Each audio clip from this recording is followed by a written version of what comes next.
Running a business comes with a lot of what ifs, but luckily there's a simple answer to them. Shopify.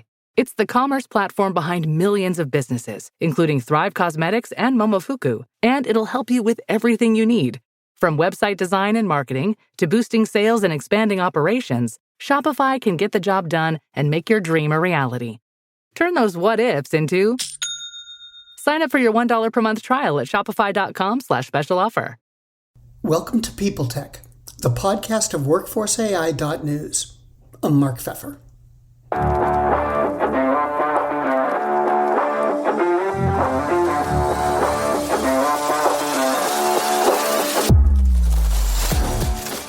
AI is everywhere, but what are the changes it's bringing to the fundamentals of how HR works?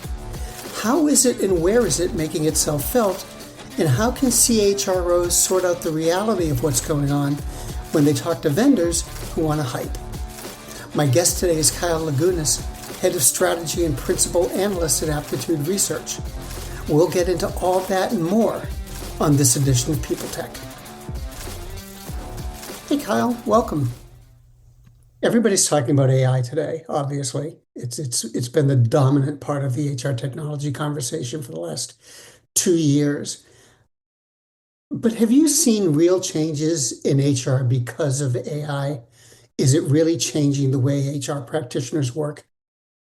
I love this question. Let me start by telling you a funny story about how things have changed. So I was presenting some research at Unleash America this spring, and I said in front of all these HR practitioners, HR's favorite 2-letter word. Can anybody guess it?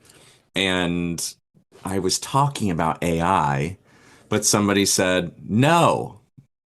Like NO, 2 letters, that's HR's favorite word. I do think that there's already material change. Just the new 2-letter word is AI for HR. But a lot has changed. You and I have been watching like tech trends in the space for a long time. Like even when it comes to early AI that we were looking at, early automation, it was streamlining our work. It was helping us to work faster, to move through processes a little bit more consistently, etc.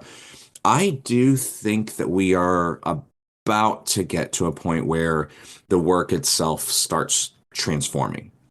You know, like the first round of first several rounds of innovation in this area, we're automating and streamlining processes. I think that we are at the cusp of jumping into transformative tech.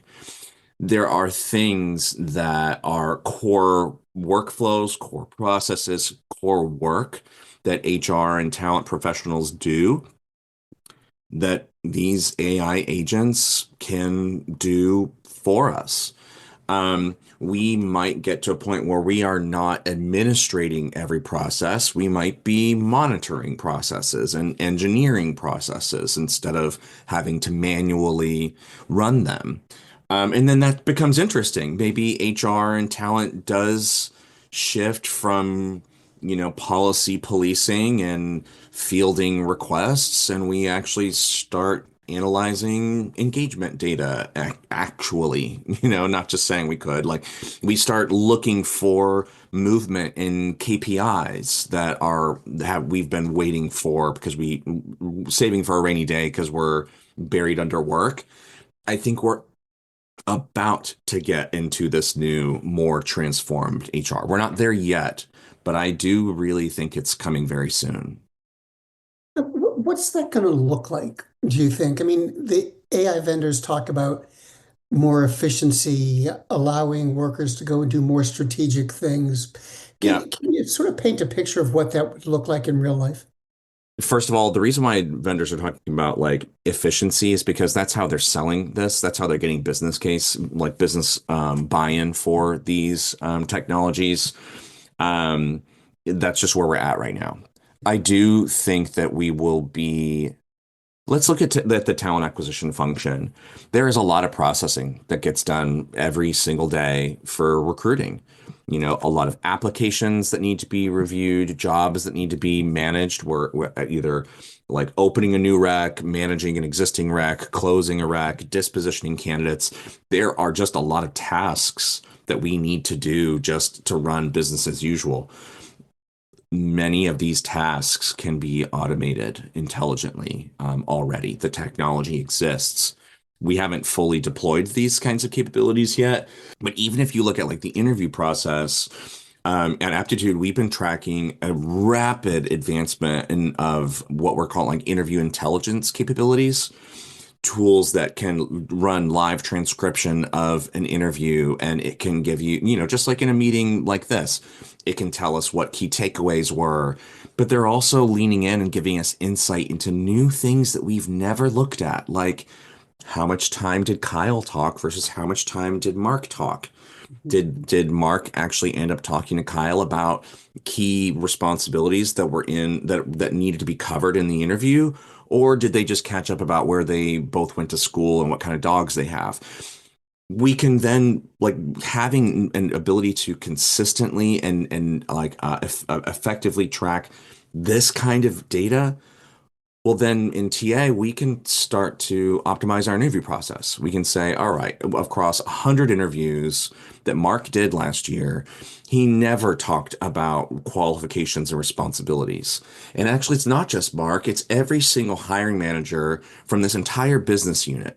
I think we need to do interview training, and I have the data for it. Or we need to shift the way that maybe we are in having the wrong people interviewing. Like we can start to do more like process engineering, process mining, whereas right now we're just doing the processes. And so like I hope that kind of answers your question. It's like we're still going to be recruiting, but the work that human beings do will, I think, shift, not just from clicking to open this rec and scheduling the interview for Mark, but I'm going to be spending time analyzing interview trends, and I'm going to be spending time looking at quantifying quality candidates. And yeah, it's just going to be, we're going to be doing different work around the same processes.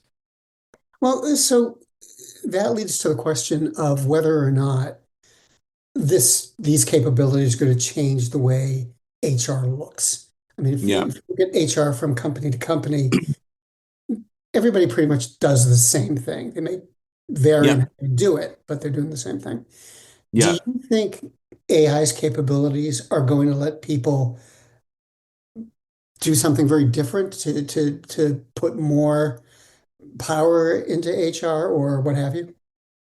I think so, because look, right now we're doing it's a lot of task work, a lot of process work. We don't have time to like step back and take on the special projects that we know will make things better. Like we're running processes right now. And that's where people, I think, oftentimes have misconceptions about what HR does. They look like, they're busybodies, and they're like just policy police, I'd said earlier. Like they're just like admin, like glorified admins. Well, people perceive that because that's the work that we get bogged down with a lot. But I do think that there are a lot of very intelligent and thoughtful and curious people that work in these different functions of HR who would rather be able to step back and be continuously optimizing people processes for better stakeholder experiences, for better, more consistent outcomes, for more equitable employment opportunities. Like there's just a lot of strategic level initiatives that we don't have the opportunity to take on now, that I think that will become more of the cornerstone of the work that we do. So again, like, is HR itself going to be completely transformed? I don't think so, but the work that we do will will up level quite a bit. And what about the financial aspects of this? Do you think these new capabilities are going to save HR money and make it a better looking budget line item? Yeah, I think so. I mean, look, we will never, I don't think we will ever again have as much headcount in HR functions as we did during COVID. We staffed up those functions quite a bit, but we did it because we had a lot more work to be done. in those groups, or in those functional areas. Now, with the layering in a responsible way, if we're layering in AI capabilities, a lot of that scale of operations that we needed to staff for, I do think that there will be continued impact on headcount in HR organizations because we will not need as many people to do as much work. At the same time, again, because I see so much laundry lists of like rainy day things, like back burner items on HR agendas, I do think that we will continue to maintain, like, HR is not going to go away. Basically, the HR people aren't going to go away completely, but we do need cost savings.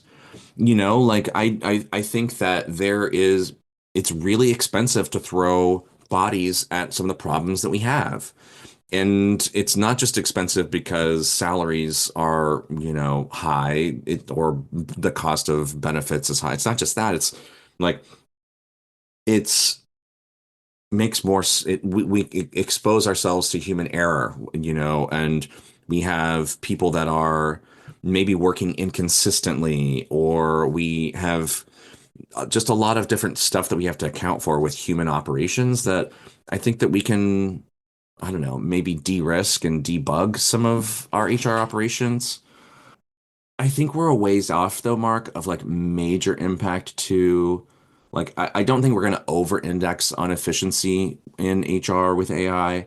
I think people are being very cautious about making sure that what they implement is human-centric. We want to enhance the lives and capabilities of human workers. But yeah, I think it's kind of a toss up to see how things end up landing. I'm willing to say that there is probably a lot of impact to non-specialized talent in the HR organization. I think that we will need less, what's the word? Like people partners. We will need more HR business partners, and we will Mhm. need less like HR generalists that are just taking, and I don't mean to demean the function at all, but that are doing more manual tasks day to day. This episode is brought to you by Indeed. Stop waiting around for the perfect candidate. Instead, use Indeed sponsored jobs to find the right people with the right skills fast. It's a simple way to make sure your listing is the first candidates see.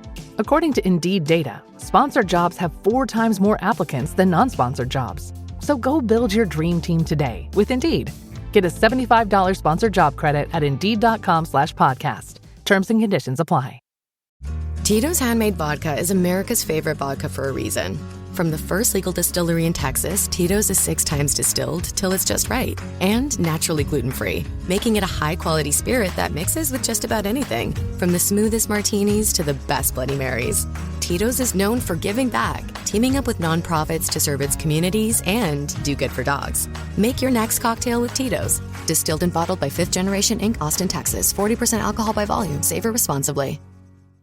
I wonder if employers and their HR departments are sort of in sync in all this. When another major pitch of the vendors is that AI is going to end up saving you money in some way, shape, or form.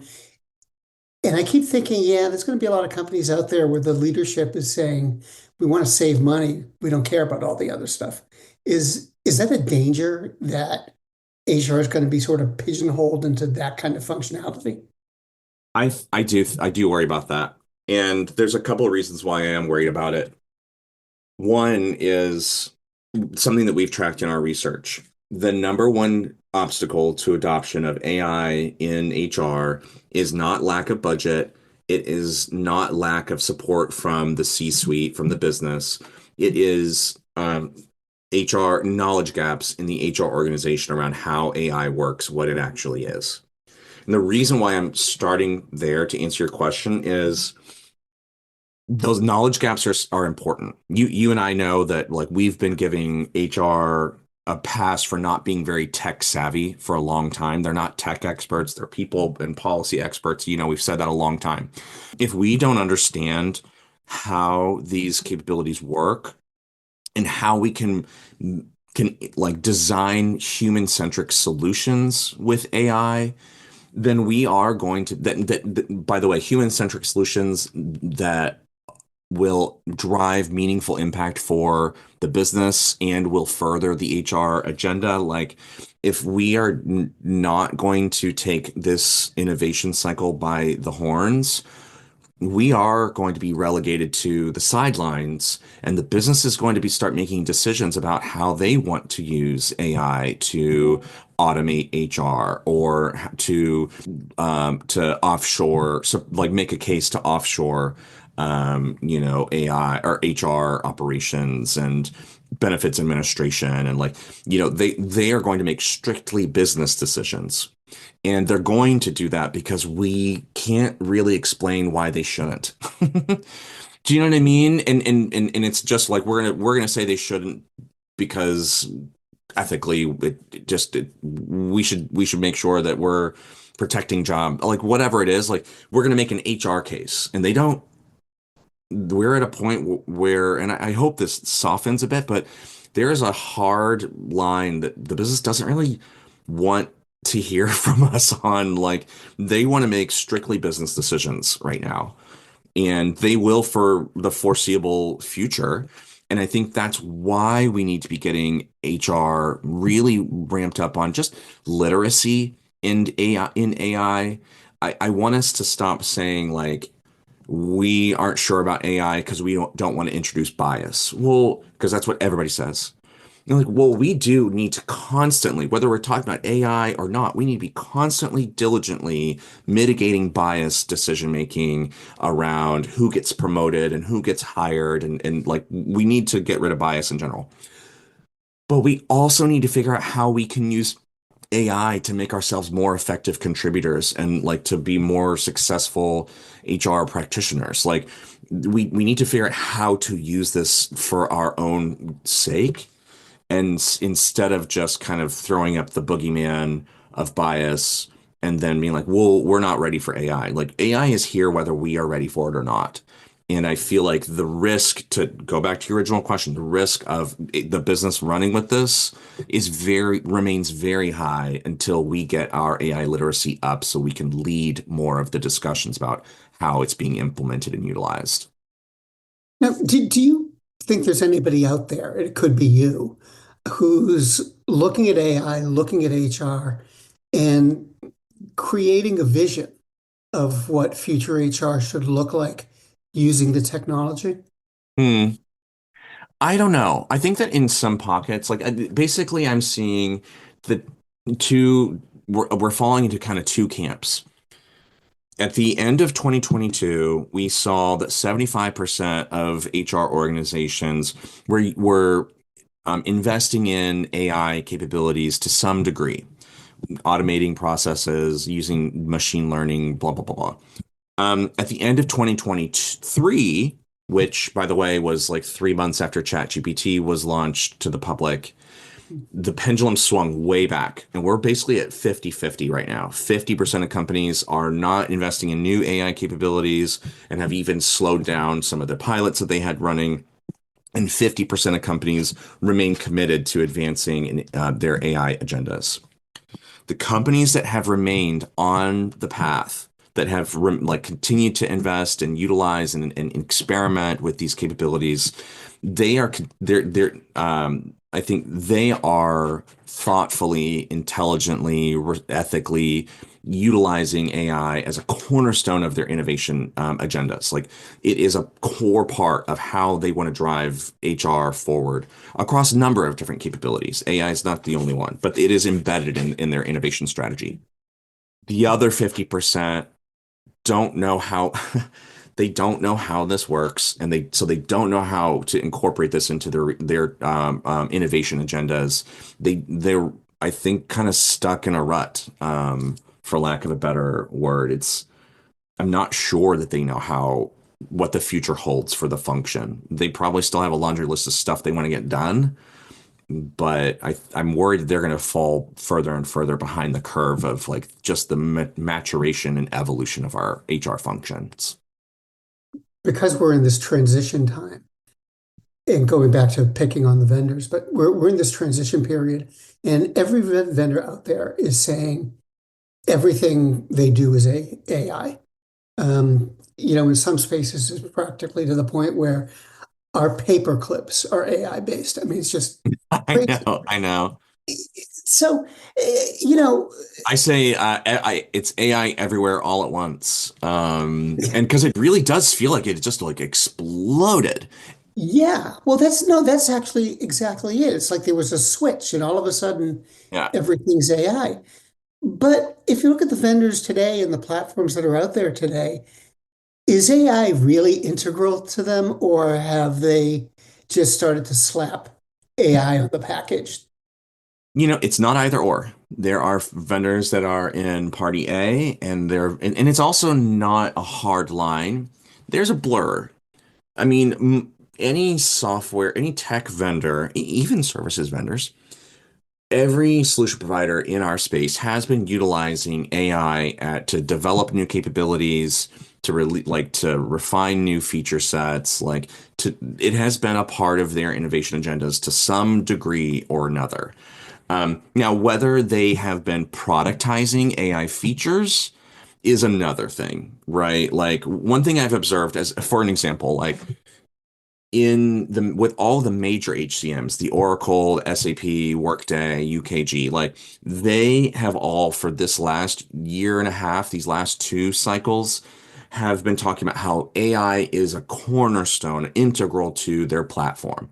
And and they are saying like we were the first to, every was the first, by the way, to start experimenting with RPA and machine learning and natural language processing and da da da da da. Like everybody was first to market with AI, so nobody was. But so there are many who are saying like acknowledging that we have in our software development been utilizing these capabilities. You also do see, and not just in the startup space, also with some of these like I don't want to say old, legacy providers, some have really been just rubber stamping AI features. Like this is AI, this is AI, this is AI. Mark, I don't think it matters what we call any of this stuff. I want to talk about what it does and how it does it. And so I don't want them to use AI as, remember when everything was employee engagement? Everything was about employee engagement and employee experience. Everything was, and candidate experience. Those are categorical capabilities. Like I want to talk about what does this feature actually do? So I don't want it to say like, we have recruiting Gen AI. Well, how are you utilizing Gen AI in recruiting? So they will say we can use Gen AI to create a new job description that is compliant and that maps to the job family and that is specific to my company. Great. That's actually sounds like a really great feature. I can click a button and have it generate a job description for me. Like I want us to be more descriptive with the stuff because AI is not a magic thing. Like it's not as simple as is this real AI or not. We're still need to be evaluating what does this deliver for me? What does this do for me? Madeline is our founder, my business partner. Madeline Lorano. She was having a call with, unfortunately, like a Fortune 250 company that like the head of TA and operations. She was talking to them about their agenda for the next couple of years, and they were excited to tell her we are going all in on AI. And she's like, awesome. What kinds of things are you thinking about? And they're like, AI. We're going to do AI next year.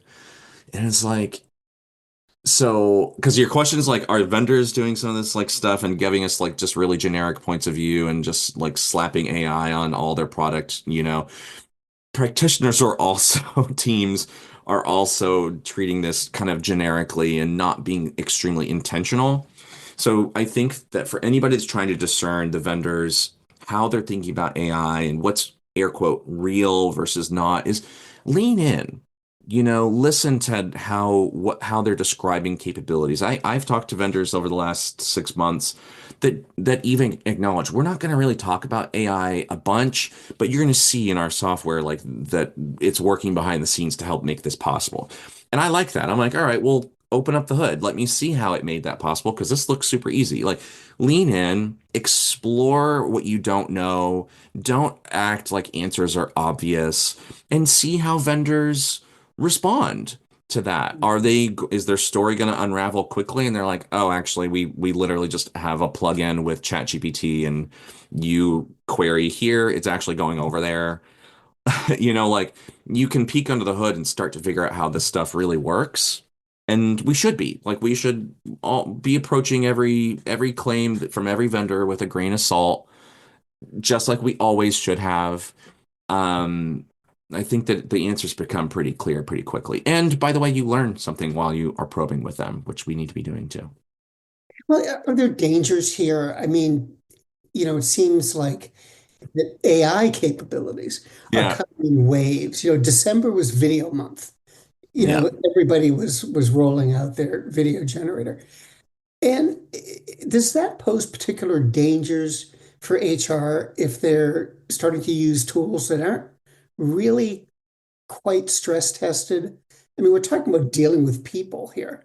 Yeah. So, are there landmines that HR has to Yeah, prepare I think that look, the biggest landmine is not evaluating closely enough, like not scrutinizing claims, not examining, not evaluating how vendors, like what kind of audits they have paid to have done of their algorithms, of how have they validated through engaging third parties the safety and reliability of their offerings. I was talking to the head of hourly recruiting for a major hotel and hospitality chain just yesterday. And I was asking her about how she would recommend evaluating new use cases of AI for talent acquisition. And she said, start with impact.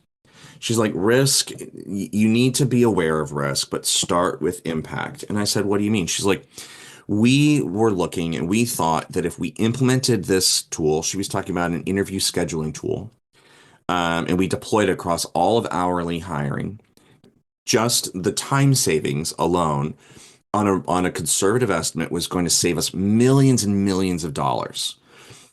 She's like, what that did, once we had that number in front of us of the impact opportunity, was then it justified us spending 3.5 months with our compliance team, our legal team, our risk team, putting our prospective vendors for this pilot through the ringer to make sure that this was going to work as described, that it was going to be compliant within the territories that we wanted to deploy it in, that we knew what risk factors existed. And we worked with them to find out, if we get audited, how do you support us? If we have claims of discrimination, how do you support us? Like literally, because they knew how big of the opportunity was for AI to give them some money back, then they were able to rally all the troops in across the organization to help them evaluate these use cases closely. And guess what? They rolled it out. It went off without a hitch. And then they have launched it into new territories and then into new because the business case was just too compelling not to. They front loaded their AI journey with deep evaluations of risk factors and like etc. They didn't do what TA often does, which is see the shiny object and say, "Ooh, I want that." And then like show me how it does it in this language and show me how it does it in that. Like they didn't want just the dog and pony show of the features and functionality. They knew that the deeper evaluation needed time and it needed to not just be TA taking the salesperson's word for it. Do you know what I mean? And so like there are landmines potentially anywhere. The biggest one is that we are looking at the shiny object in front of us and buying these tech like we used to buy any tech of just like, what does it do? That sounds cool. How much does it cost? We need that extra layer of scrutiny into every use case because I don't know compliance law or labor law in Malaysia or Minneapolis, right? Like, right? so it's a long-winded way to answer. Like I'm not going to say there's like one thing that we need to all be looking out for in terms of landmines. It is more of like be prepared to do some real scrutinized evaluation, heavy scrutiny evaluations, and we should be. The vendors should be ready for that too. Do you think most HR organizations are taking that approach, or are they kind of sticking with what they know in terms of procedure? It's a I always hate when I'm like, it's a mix, but it is because because risk profiles for every company is different. But I will say that we're noticing that a lot more companies, big and small, are creating internal AI councils, which are coming up with AI governance and principles that can be used because like HR is interested in AI, sales is interested, excuse me, ops is interested, IT, you know what I mean? Like everybody is interested in AI across all of the company right now, all organizations right now. But so these internal councils are creating governance and rules, and they are, I think, helping to set expectations with different stakeholders, whether it's HR or sales. Others, I think, are running the same RFP process as they used to, and functional leaders like HR are asking their HR-oriented questions around, can it do this? Can it do that? Yes, no. And then they're leaving it to their colleagues in IT and compliance and risk to ask their questions like, how do you deal with this? Are you compliant with that? And I don't know that we are all really on the same page. With those, I think we run into risks. We run into the risk in those situations where there's not a unified, a shared goal for evaluating AI, where we're not actually on the same page about how this is going to work and what we need to make sure we're looking at. HR starts getting a lot of questions about a company's a potential vendor or potential use cases risk. We are the first ones to get asked questions about this or that or this or that, and we don't know the answers. And what happens is it feels like we are getting buried under red tape. And so I do see oftentimes, like too many times this year, those HR and TA leaders that are trying to drive innovation, they're overwhelmed with the obstacles and and so then they just move on to something else, like a path of least resistance. And then they abandon that project because it's just, I don't have the time to figure this out right now, And that is where I'm thinking there's too many companies that are in that latter camp where HR and TA, again, lacking AI literacy, are unable to address just even early evaluation questions from their colleagues in IT and compliance and legal. And so these projects are stalling or being abandoned. Kyle, thanks very much. It's great to see you. I appreciate your time, and I hope we'll talk again. Oh, I love it. Mark, we're just at the beginning. Can you believe that? Like this is literally the beginning of AI in HR, real AI in HR. So let's catch up again in the new year because I think we're going to have even more to talk about in just several months. Absolutely. Thanks.